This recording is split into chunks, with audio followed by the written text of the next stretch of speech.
A very good morning and Jai Hind students. How are you all? Hope you all are doing fine. Continuing with chapter number 2, Principles of Management. The last topic which we were discussing was mental revolution. We have already started the techniques of scientific management. We are done with functional foremanship. Right? Let's take a quick recap. What is there in functional foremanship? इसमें according to this technique, the task of supervision is divided into 8 specialist functions, or every function is entrusted to a specialist foreman. Okay. Second one was standardization and simplification of work. हम एक standard set करते हैं किसी भी काम का और काम को आसान बनाने की कोशिश करते हैं. Okay. Now comes the third one, that is method study. Look at the book. What is there in method study? Method study is conducted to find out one best method of doing a particular job. Method study में क्या होता है बेटा? इसमें हम देखते हैं we actually here find out one best method of doing a particular job. As I have told you कि किसी भी काम को करने के alternative तरीके होते हैं, but to find out the best method of doing a particular job is method study. ठीक है, कौन सा ऐसा मेथड अप्लाई करें जिससे प्रोडक्शन अच्छी हो, कॉस्ट कम लगे. And there are various methods of doing a job. Determine the best way. There are several parameters or dimensions. Method study में हम क्या करते हैं? It covers every activity right from the procurement of material, जब आप material को खरीद कर अपने पास रखते हो, से लेकर फाइनल प्रोडक्ट जब तक आप डिलीवर करते हो कस्टमर को. तो मेथड स्टडी देखता है कौन सा सबसे बेस्ट तरीका है of doing a particular job. वो काम शुरू होता है right from the procurement of material से लेकर फाइनल प्रोडक्ट जब तक हम कस्टमर को डिलीवर करते हैं. ठीक है. सो इस ऑब्जेक्टिव मतलब मेथड स्टडी का जो ऑब्जेक्टिव है वो यही है, to find out the best way of doing the job, ताकि कॉस्ट ऑफ प्रोडक्शन मिनिमाइज हो और क्वालिटी मैक्सिमाइज हो. अगर कॉस्ट ऑफ प्रोडक्शन मिनिमाइज होगी, इसमें कंपनी का फ़ायदा है. क्वालिटी मैक्सिमाइज होगी तो कस्टमर सेटिस्फाई हो जाएंगे. Right. It also help in reducing the distance traveled by material and bring improvements in handling, transportation, inspection and storage of raw material and goods. क्योंकि हर काम को करने का एक बेस्ट पॉसिबल वे है, एक बेस्ट मेथड है. अगर हमें वो बेस्ट मेथड पता लग जाता है तो हमारा टाइम वेस्ट नहीं होता है. जो डिस्टेंस ट्रेवल होती है मटीरियल्स की वजह से, उसमें इम्प्रूवमेंट आता है. उनको हैंडल कैसे करना है, ट्रांसपोर्टेशन कैसे करना है, चीज़ों को इंस्पेक्ट कैसे करना है, स्टोर कैसे करके रखना है. सामान आया, उठा के वेयर हाउस में पटक दिया आपने. अब then you go to the warehouse और वहाँ आप you are looking for something, but कहाँ से मिले, क्योंकि आपने चीज़ों को अच्छे से रखा ही नहीं है पहले ही. So there must be a method of doing any job. बहुत सारी ऑटोमोबाइल कंपनीज इस मेथड को यूज़ करती हैं. जैसे मैं I have already given you this example and this example was of from the method study. Car को assemble करने के लिए मेथड स्टडी सबसे बेस्ट तरीका है, क्योंकि कार में बहुत सारी चीज़ों की ज़रूरत होती है. Placement of work, machine, material, components, है ना. होता क्या है, I am repeating this example once again. अगर किसी कार में व्हील को फिट करने का स्टैंडर्ड टाइम फिक्स कर दिया जाए 3 मिनट्स. एक कार में 4 व्हील हो गए आपके.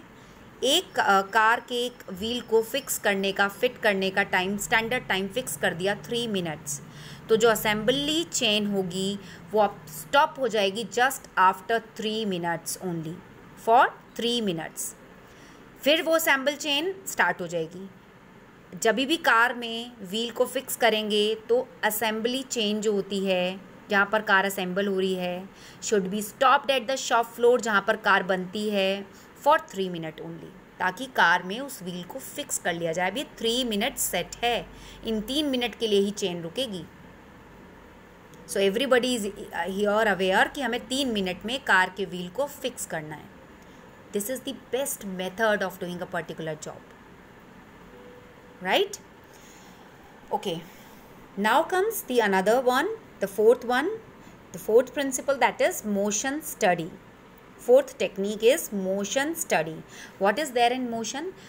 सी, कोई भी एम्प्लॉय आपके साथ अगर काम करता है तो इट डिपेंड्स. अगर कोई मैन्युफैक्चरिंग यूनिट है तो ऐसा तो नहीं है एक रोबोट काम कर रहा है आपके साथ. It's an individual who is working with you. अब उसके कई तरह के मोशंस होंगे, उनको स्टडी करना, जैसे lifting, standing, sitting, posture change करना. कई बार गप्पे मारने चले जाते हैं वर्कर्स आपस में, ठीक है, चाय पीने चले जाते हैं.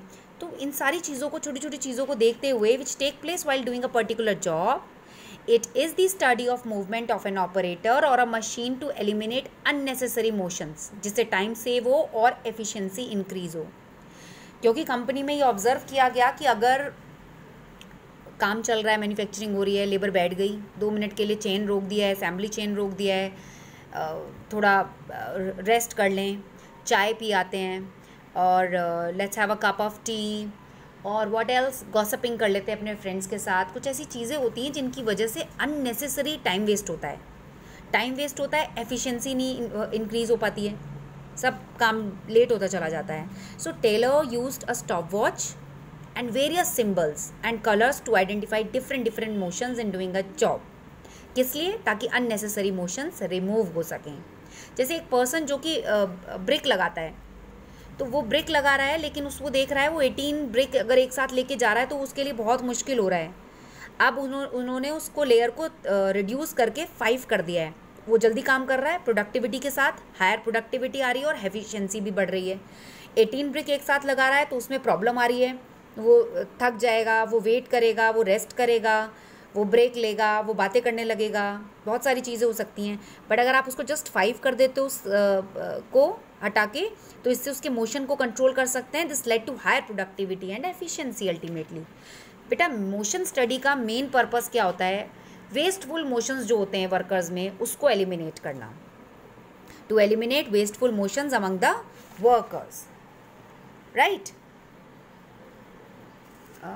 Then design the best method of doing various operations. हर काम को करने के बहुत सारे तरीके होते हैं, but to find out the best way, ठीक है, जिससे वर्कर्स में एफिशिएंसी बढ़ी रहे, थकान कम हो, रिड्यूसिंग फटीग, मैनुअल लेबर, काम ज़्यादा अच्छे से कर सकें खुद से, टाइम की बचत हो. इससे प्रोडक्टिविटी और प्रोडक्शन दोनों पे फ़र्क पड़ता है, दोनों के रिजल्ट अच्छे जाते हैं. ऐसा होता है ना, टीचर क्लास में ना आए तो आप लोग क्या करने लगते हो? What you all start doing? Gossiping. कोई बाहर कॉरिडोर्स में घूमने चला जाता है, कोई पानी पीने चला जाता है, कोई नीचे फ़ीस की पेमेंट करने चला जाता है. ऐसे बहुत सारे कामों में आप इन्वॉल्व हो जाते हो सिर्फ 1 या 2 मिनट की देरी की वजह से टीचर के. कई बार समटाइम्स इट हैपन. तो that means the teacher has to adopt the one best method. Means if the teacher is suppose to come on a particular time, she has to be there in the classroom, and you all are then supposed to be in classroom in that particular time. Okay, for that it is my responsibility to eliminate the waste motions of any of the student, right? Why teacher always used to poke you out? Sit properly, stand properly, right? इन सब चीज़ों से क्या होती है? हमारी energy ख़त्म होती है. एनर्जी ख़त्म होती है तो जिस चीज़ में एनर्जी लगनी चाहिए उस चीज़ में एनर्जी नहीं लगती है. आप एक पर्टिकुलर टाइम पर काम कर रहे हो तो दैट मीन्स आपको उतने टाइम पर काम करना है, अपना काम पूरा करके देना है, right. So this was we discussed about motion study, right. Now comes the another one, that is time study और work measurement. Time study, what is time study? हमने मेथड पढ़ा, हर चीज़ का एक बेस्ट मेथड होता है. हमने पढ़ा कि हमें motion study involves study of motion like lifting, standing, sitting, posture changing, किसी काम को करते हुए. What is there in time study? Standard time fix होना चाहिए. जैसे यहाँ पर आपने मेथड देखा ना, ये तो मेथड है, बट यहाँ टाइम की वैल्यू देखो, 3 मिनट के लिए असेंबल चेन रुक जाएगी. इसी तरह टाइम स्टडी में क्या होता है? It determine the standard time to perform a well defined job. Observe करते हैं, रिकॉर्ड करते हैं वर्कर का टाइम, उसकी स्किल्स और एबिलिटी की हिसाब से कि वो किसी टास्क को कितनी टाइम में कंप्लीट कर सकता है. इससे हमें पता लगेगा कि किसी काम को करने में, जैसे कोई गारमेंट मैन्युफैक्चरिंग कंपनी है, उसमें किसी आपको साइज़ बता दिया है फैब्रिक का, आपको फैब्रिक बता दिया क्या है और आपको स्टिच करना है, आपको टाइम दे दिया 5 मिनट, बट किसी दूसरे एम्प्लॉय ने 3 मिनट में वो स्टिच कर दिया। Let's suppose this is just an example. So वो 3 मिनट का टाइम, मतलब इसमें तो हमारी टाइम की बचत हुई, काम पूरा हो गया। तो एक पर्टिकुलर टाइम हर चीज़ के लिए सेट होना चाहिए। What is the aim of time study? What is the aim of time study? So the very first one is determining the standard time required to perform each operation. हर काम को करने के लिए एक टाइम सेट होना चाहिए, target set होना चाहिए वर्कर्स के लिए कि आपको इस पर्टिकुलर टाइम में ये काम को पूरा कर देना है। उस काम को पूरा करने के लिए टाइम सेट होगा, टारगेट सेट होगा, कितने लोग उसके लिए ज़रूरत होगी, वो number of workers required to perform a job वो डिटरमाइन किए जाएंगे। कैटेगराइज किया जाएगा कौन बहुत एफिशिएंट है, कौन लेस इनएफिशिएंट है, कौन किस काम को बहुत तेज़ी से कर सकता है, कौन थोड़ा लेज़ी है, तो उसको वो काम में अलॉट किया जाए। वेजेस भी उसी तरह से अलॉट किए जाएंगे। देखो, कोई पर्टिकुलर टाइम सेट किया गया कि भाई ये काम इतने टाइम में हो जाना चाहिए। एक आदमी का काम तो किसी ऑर्गेनाइजेशन में नहीं होता, पूरी की पूरी चेन काम करती है। जब सब लोग काम करते हैं तो जहाँ पर बहुत रफ्तार से काम होना चाहिए वहाँ पर एफिशिएंट वर्कर्स की ड्यूटी लगा देते हैं। ये एफिशिएंट वर्कर्स बहुत हाईली स्किल्स हैं, कैपेबल हैं, ये अच्छा काम करेंगे, इनके वेजेस भी अलग होने चाहिए एज़ पर देयर प्रोडक्टिविटी। जिस हिसाब का वो काम देंगे उस हिसाब से उनको वेजेस मिलने चाहिए।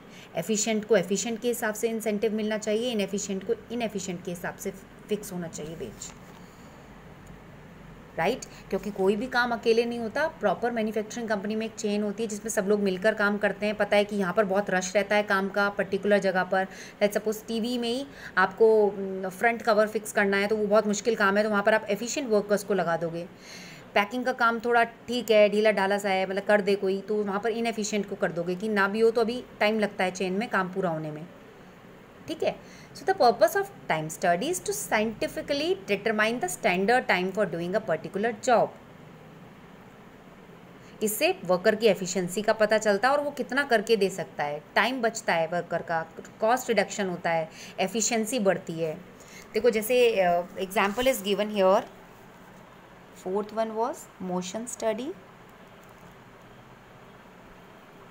Fifth, which we are discussing, is time study. So here an example is given beta. Let's suppose किसी फैक्ट्री में time on the basis of time study standard time fix कर दिया कि कोई एक बुक है, उस बुक को बाइंड करने में 5 मिनट लगने चाहिए, 5 minute to bind a book. इसका मतलब वर्कर 1 आवर में 12 बुक बाइंड कर सकते हैं। एक बुक को 1 बुक को बाइंड होने में 5 मिनट लगने चाहिए, टाइम सेट हो गया है। दैट मीन्स 1 आवर में कितनी बुक्स हो जाएंगी? 12 बुक्स बाइंड हो सकती हैं। अब वर्कर के सारा टाइम आप हटा दो, वो लंच करने जा रहा है, रेस्ट करता है, तो वो 7 घंटे वो वर्कर दिन में काम करता है, 7 आवर्स।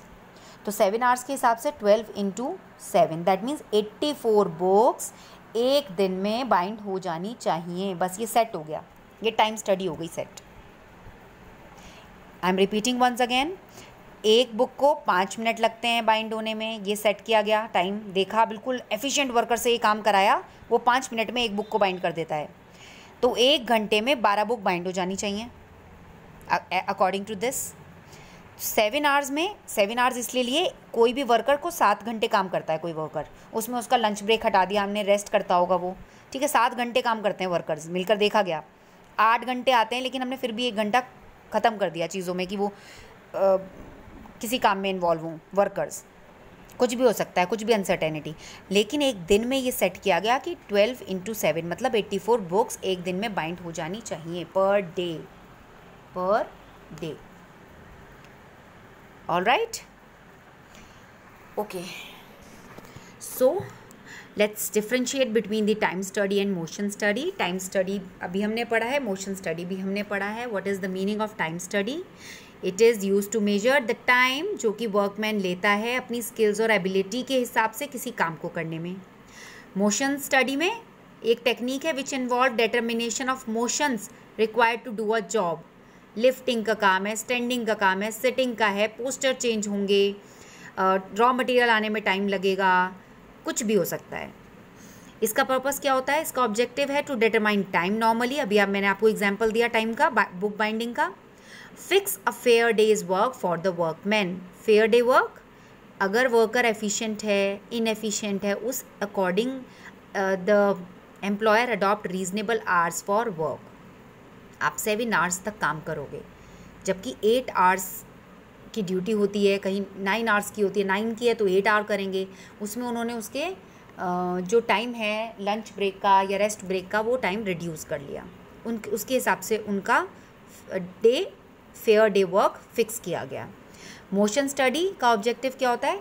सिंपल, डिटेक्ट करना और एलिमिनेट करना wasteful motion and to determine best way of doing a particular job with least operational motions की वजह से टाइम वेस्ट नहीं होना चाहिए। What is the tool? यहाँ पर स्टॉप वॉच के थ्रू टाइम स्टडी को मेजर किया जाता है, जैसे बुक बाइंड करने में 5 मिनट। और मोशंस के लिए बेटा have a look, it is conducted with the help of a movie camera, जो कि कनेक्ट होता है माइक्रो क्रोनोमीटर से। एक तरह की क्लॉक होती है ये, ठीक है। मोशन स्टडी उसके थ्रू कंडक्ट किया जाता है। Okay, now comes the 6th one, that is fatigue study, थकान। फिजिकल एजुकेशन में शायद आपने पढ़ा होगा, फटीग इज फिजिकल और mental, it has an adverse effect on workers health and efficiency. आप कई बार सिक हो जाते हो तो आप स्कूल नहीं आते हो, है ना, या स्कूल आते हो बीमार हो तो मन नहीं लगता पढ़ाई में, मन करता है हेड डाउन करके बैठे रहें, मेडिकल रूम चले जाएं, जो कि एक सिंपल बहाना है सबके लिए। चलो, जोक सारा part. Well, fatigue study help in reducing fatigue among the workers में भी थकान हो जाती है, उसे कैसे रिड्यूस किया जाए, सुटेबल रेस्ट इंटरवल्स दिया जाए उनको ताकि वो रिचार्ज हो सकें। गेस करो कि अगर आपको लंच ब्रेक नहीं दिया जाए, अगर आपको फ्रूट ब्रेक नहीं दिया जाए, शायद कुछ बच्चे तो स्कूल आना ही छोड़ देंगे, है ना, या आपको कॉरिडोर्स में बिल्कुल स्ट्रिक्टली मना कर देंगे, कॉरिडोर्स में जाना ही नहीं है। मैम, मन कैसे लगेगा फिर हमारा, राइट? मतलब इसमें देखा जाता है कि किस तरह से हम एम्प्लॉय को रिचार्ज कर सकते हैं, क्योंकि हर कोई काम करते हुए थक जाता है। And the purpose of fatigue studies to reduce fatigue at work and to maintain the efficiency throughout. Fatigue study determine करता है the duration and frequency of intervals, जो कि एक वर्कर को होल शिफ्ट करने में ज़रूरत पड़ती है। वर्कर्स हम जानते हैं थक जाते हैं एक लंबे टाइम पर काम करने से। उनके स्टेमिना को रीगेन करने के लिए, उनकी कैपेसिटी को बढ़ाने के लिए, it is the responsibility of the management to do something. Let's take an example of this fatigue study. Fatigue study, what is in this? एक फैक्ट्री में 8 घंटे की ड्यूटी होती है वर्कर्स की। 8 आवर वर्कर्स काम करते हैं इन अ फैक्ट्री, ठीक है। वो एक लेथ मशीन पे काम करते हैं जो कि ख़राब हो चुकी है ऑलमोस्ट, ठीक है, अब चल रही है, लेकिन अब वो काम कर रहे हैं, but they are bound to get tired if they work continuously on this lathe machine, जो कि ख़राब है बट काम कर रही है, स्लो है बहुत ज़्यादा। फटीग स्टडी सजेस्ट करता है the period and frequency of rest interval, ताकि वर्कर्स रिचार्ज हो सकें। अगर वो इस मशीन पर काम करते रहेंगे 8 घंटे तक बहुत स्लो मोशन में, ऑटोमेटिकली थक जाएंगे, उस हिसाब से काम होगा नहीं। बहुत लंबे टाइम तक काम करने की वजह से भी फटीग हो जाता है। अनसुटेबल वर्क, काम अपनी इच्छा के अनुसार नहीं होने के कारण भी फटीग हो जाता है। बैड वर्किंग कंडीशन है, गर्मी लग रही है, प्रॉब्लम हो रही है, पुअर रिलेशंस हैं सुपरवाइज़र के साथ, तो भी फटीग एक बहुत बड़ा रीज़न होता है। सुपरवाइज़र से बनती नहीं है, वो हमारी सुनता नहीं है। बताया था ना इसके लिए क्या होता है, इसके लिए क्या बताया था मैम ने आपको?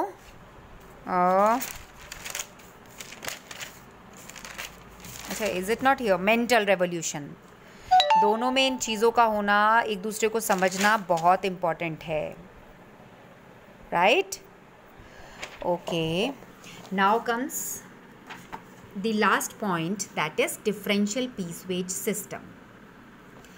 What is differential piece wage system? 7th technique is differential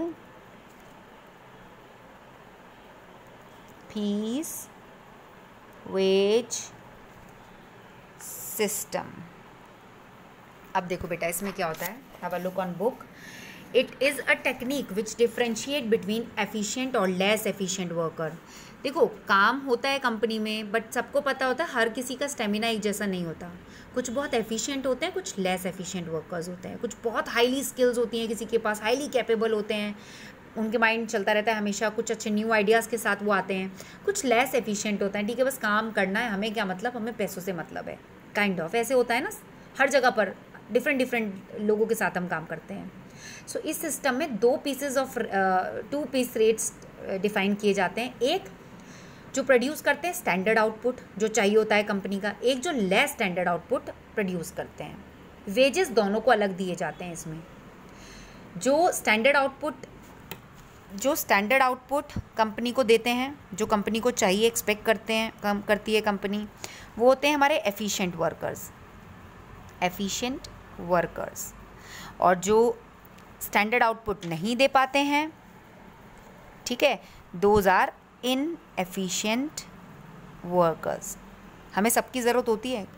हाँ, क्योंकि आपने पढ़ा है मैनेजमेंट में, मैम ने सबसे पहले आपको बताया था every person has different need and different behaviour. Managers हमेशा सिचुएशन बाउंड होता है, हमें हर तरह के लोगों के साथ डील अप करना पड़ता है. तो कुछ एफिशिएंट वर्कर्स होते हैं, कुछ इनएफिशिएंट होते हैं. तो इसमें भी डिफरेंस किया गया. टेलर ने ये देखा कि जब दो लोग अलग अलग तरीके से काम करते हैं तो उनको वेजेस भी ऐसे ही मिलने चाहिए ताकि दूसरा मोटिवेट हो, है ना. लाइक सपोज किसी कंपनी की हम बात करते हैं, तो किसी कंपनी में स्टैंडर्ड आउटपुट रखा गया है per worker per day is fix as the rate per unit for the standard output और अबव इज ₹10 पर यूनिट. और जो उससे कम करता है वो ₹9 पर यूनिट. ठीक है, मतलब स्टैंडर्ड आउटपुट पर वर्कर पर डे फिक्स किया गया है 20 यूनिट्स, और वो फिक्स कर दिया है जो 20 यूनिट्स करेगा उसको ₹10 के हिसाब से पैसे मिलेंगे, और जो 19 करेगा उसको 9 के हिसाब से पैसे मिलेंगे. जो 10 के हिसाब से करेगा उसको पूरे 200 मिलेंगे, और जो 19 के हिसाब से करेगा 19 के हिसाब से करेगा उसको ₹9 मिलेंगे. भाई 20 यूनिट्स करनी है ना सबको एक दिन में produce.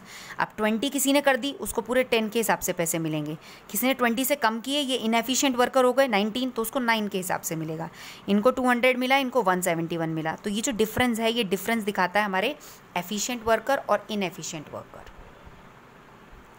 That is why trade union reject this system and they insist on straight piece rate system. क्योंकि इससे क्या होता है, देखो इन लोगों को लगता है यार इन्हें कितने ज़्यादा पैसे मिल गए, ये बेचारे इनएफिशिएंट हैं ही, इनसे कितना भी करा लो, ये इतने लेजी हैं कि इस काम को ऐसे ही करेंगे. बट एक्चुअली कंपनी ने क्या किया, ये सिस्टम रख दिया कि जो हमें तो पूरा दिन में 20 यूनिट्स बनाकर देना है आपको. कोई 10 यूनिट अगर पूरे पैसे मिलेंगे ₹10 के हिसाब से, और अगर कोई 19 यूनिट बना रहा है तो उसको ₹9 के हिसाब से पैसे मिलेंगे. कोई 20 बना रहा है तो उसको पूरे 10 के हिसाब से पैसे मिलेंगे. एक एफिशिएंट वर्कर्स ने पूरी 20 यूनिट्स बनाई, उन्हें ₹10 के हिसाब से ₹200 मिल गए. इनएफिशिएंट वर्कर ने 20 यूनिट नहीं बना पाए, 19 ही बनी, तो उन्हें ₹9 के हिसाब से मिले. तो डिफरेंस देखो ना, this is differential piece wage system, right. ये वर्कर्स के पॉइंट ऑफ व्यू से बिल्कुल भी ठीक नहीं है.